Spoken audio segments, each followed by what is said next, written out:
بمخافة منهم أو مخافة من الله، بس ما يخالف إنه على الأقل راح يكونون يمه.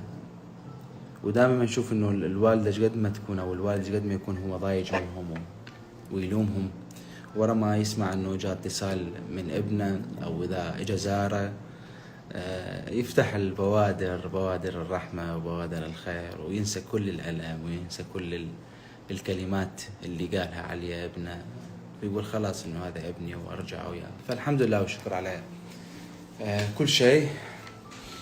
فهذا الموضوع عن حقيقة يعني حبيت إنه أوضحهم.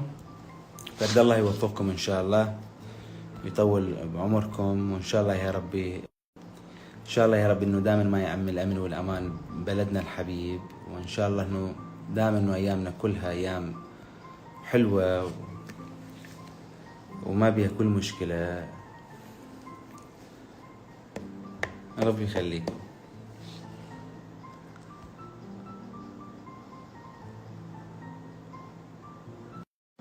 أتمنى إنه أقرأ كل الأسئلة، يعني أتمنى إنه أقرأ كل أسئلتكم وأجاوب عليهم، يعني أتمنى والله. بس إن شاء الله يا رب، بس هي كثيرة تاخذ وقت كثير.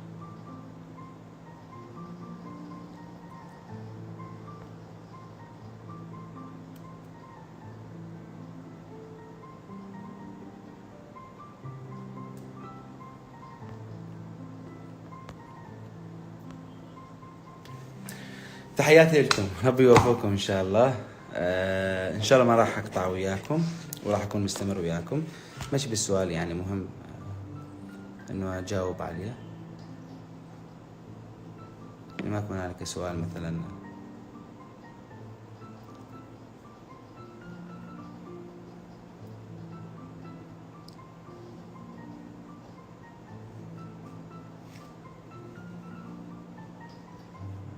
بخصوص المناشدات. بخصوص المناشدات للأمانة، يعني حد هاي اللحظة المناشدات، حد هذه اللحظة لو تشوفون طبعا الأوراق والدفاتر اللي عندنا مثبتين بها الأرقام والتفاصيل هذه كلها، فالشيء يعني هذا الدفتر بسيط إنه كله مناشدات مستمرة بكل الأمور، يعني بكل الأشياء هذه. شيء بسيط، هذه كلها مناشدات، بس أتمنى إنه حقيقة تعذرونا، لأن جا نختار طبعا الأكثر احتياج. طبعا هذه بعد هذه كلها، يعني هذه كلها موجودة. داعيكم أيضا حتى عن الموجودات طبعا المناشدات بهواتفنا الشخصية. فإن شاء الله يا رب إنه نقدر نوصل لكل شخص حقيقة محتاج. فأتمنى يكون هنالك مثلا نوع من التسامح، شوية سامحونا أو تعذرونا، لأن مناشداتي هو للأمانة. يعني هذه كلها، هذا شيء بسيط جدا، يعني هاي باليوم شباب كل شيء ياخذون. فأتمنى إنه حقيقة تعذرونا بخصوص المناشدات. فجي نختار للأمانة إنه الأكثر دقة بعد ما يكون الكشف عليهم التفاصيل هذه كلها، ونشوف كمية الإحراج.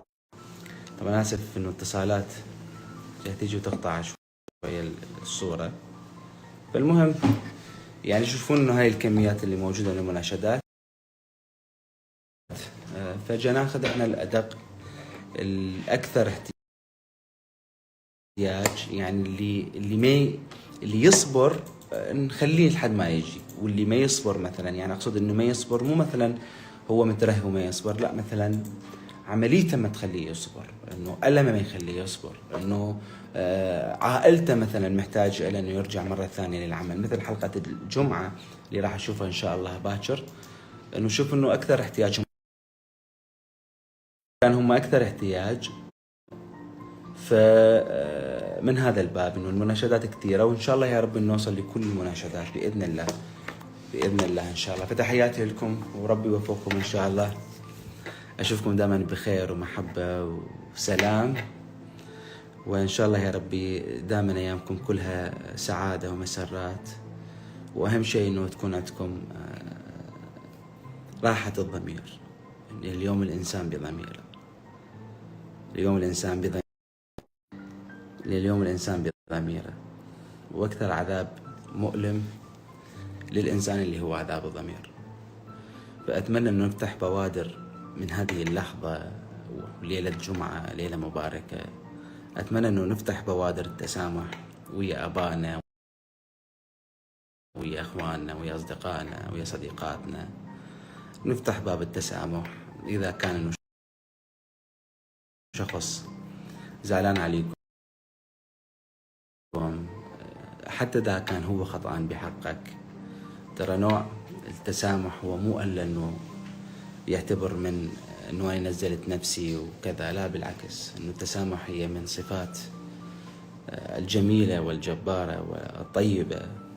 وإذا كانت مثلا مزاعليها أو مخاصميها أو صارفت خلاف بسيط، أو أب صارفت خلاف بسيط وياه، مهما كانت الظروف والأمور ومهما كان نوع الخلاف، أتمنى أن نفتح هذا الباب ونسامحهم ونفتح باب الصلح، لأن صدقون الدنيا ما دايمة. وإن شاء الله يا رب أنه تكون ضمائرنا فعالة وحقيقية.